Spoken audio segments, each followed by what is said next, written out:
Today, I'm going to talk about what it means for God to be with us. God with us. The Bible calls God, there's several names that the Bible uses for Jesus, and one of them is Emmanuel. He's called God with us. So he's giving this title, and this is the reason I feel like this is so important that we do this, is because we have to address the identity of who Jesus is. Who is this baby?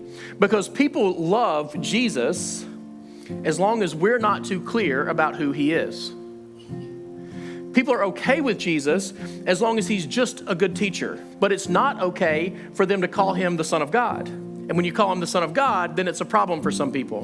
And here's the evidence. Here's exhibit A of this. Exhibit number 1 is Christmas. All around the world, we celebrate Christmas, and we're comfortable with Christmas until we talk about making it about Jesus.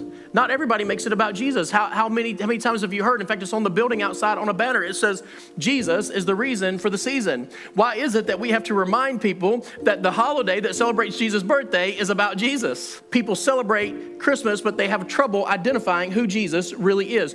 I read this week, and you're going to think this is crazy, but you can look this up later. There is a world record for the most valued Christmas tree. Now, in your mind, when I say most valued Christmas tree, you're probably picturing something.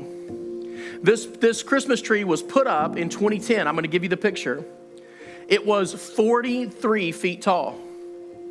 That's a big Christmas tree. It had, what made it so valuable was 181 pieces of extravagant jewelry, from expensive watches to big high carat diamonds, all of this hanging from the tree.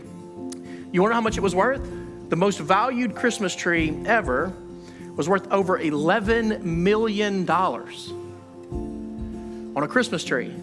Now, here's what's crazy. You're thinking, that must be in some place that really loves Jesus. No. The most valuable Christmas tree ever in 2010 was put up in Abu Dhabi, United Arab Emirates, in a Muslim country. So people are comfortable with Christmas. They're comfortable even mentioning Jesus. Even the Muslims will say that Jesus was a good prophet, but when we identify who he really is, there's a problem. And here's the biggest problem that I see is that people in a Muslim country are comfortable celebrating Christmas because Jesus hasn't been defined for them. Because when you define Jesus, it's mutually incompatible. They cannot do that anymore. They cannot put up $11 million Christmas trees and celebrate Jesus because it's incompatible with their understanding of the world. But here's the problem. In America, we don't have a good understanding of who Jesus is because it hasn't been talked about. We don't make this a focus of what we're learning. But we have to understand that this baby in the manger is more than just a baby. He is the Son of God.